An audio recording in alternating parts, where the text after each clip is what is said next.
My name is Brett Butler. I'm on the board of directors of the Copier Dealer Association.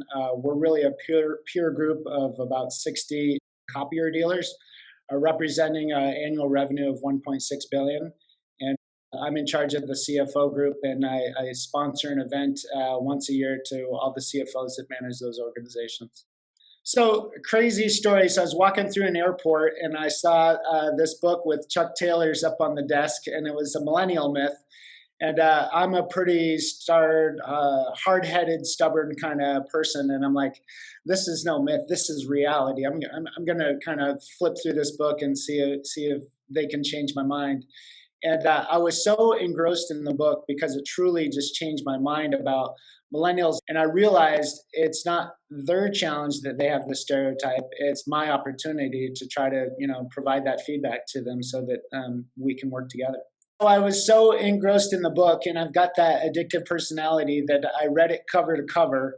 And I think I was the last person off the plane because I wanted to finish it. But I read it cover to cover in a cross-country flight and never put it down. It really changed my mind. So the ideas and concepts, being able to shape somebody's vision of the world, was really life-changing. I thought it was pretty impressive. I'm just thankful that I have this perspective now from reading the Millennial Myth. When you're selling copier dealers, right, you could almost flash backwards and say we're selling typewriters, right? I mean, what's the future in typewriters? Because it's no secret that print's in decline. But most of these organizations, when you look at the Copier Dealer Association, the average revenue is $29 million.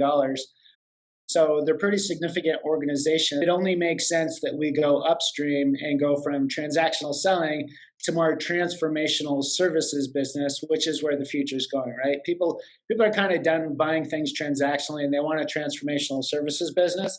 So there's a portion of the organization that has moved to managed network services, cybersecurity, which is probably one of the hottest, topics out there with ransomware hitting everybody, changing, disrupting business. When you look at the audience of, it's actually a mix between men and women, but all white.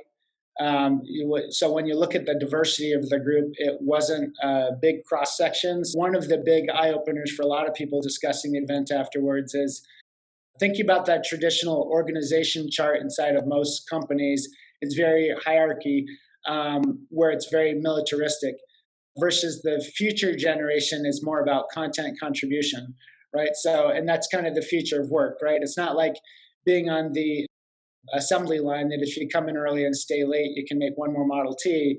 Crystal is so eloquent and so sophisticated, and her word choices of things, that she's so 3-4 levels deep in the conversation, and it's so good. But then she'll bust out with a bro and you guys, and it just made it relevant, right? So we're taking our place to a higher thought process, but then you boil it all back down to bro. It was really comforting. So I think it resonated well. Keynote was awesome in terms of generating interest in ideas. My mentality, calling or seeking Crystal out, was she was going to show up, shake hands, kiss babies, walk around, right, and cheers some wine glasses through the cocktail party. And then when she mentioned beaming in, I was not excited about that. But I think when you look at the world and the evolution, and certainly with COVID changing how business and work is getting done, I thought it nailed it, right? I think that everybody can have more reach and more impact without the constraints of travel, right? I think that the idea of traveling is archaic, right? It's almost as archaic as going to a mall and shopping for something, right? It's just barbaric. Like, why would you do that when you're trying to communicate ideas and influence minds, when you can just have the voice and the visual, right? You don't need the physical presence to do that. And again, I think you can reach more people and have more impact. I thought it was actually reinforcing what it is that she was trying to do, and that there's a technological change that we all need to embrace. In retrospect, I went on Crystal's website, I signed up for a blog, and I was reading some of her content. And it really, the analogy would be, you can't really grasp the conversation and the connection that she'll have with your audience by reading her content, because it's not live and dynamic. And I think how lively and dynamic and engaged she is on, beaming in was a dramatic difference from the content when you read it. Because I think, again, you read it with your eyes and your lens and probably in your tone. And I think what everybody's looking for with an event speaker is to make a connection and leaving a lasting impression, creates that biggest impact. And I don't think you can capture that from trying to read what her thoughts are. I think you have to see and feel the speaking engagement. So it was phenomenal for us. I'm a pretty stubborn, hard-headed, person, and her ideas and concepts really shaped and changed how I view the world. And mostly just taking personal accountability that I'm coming from one perspective that, in most instances, probably isn't correct.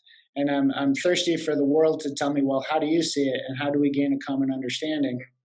And I'm just thankful that she really changed how I view the world. So I'm so thankful.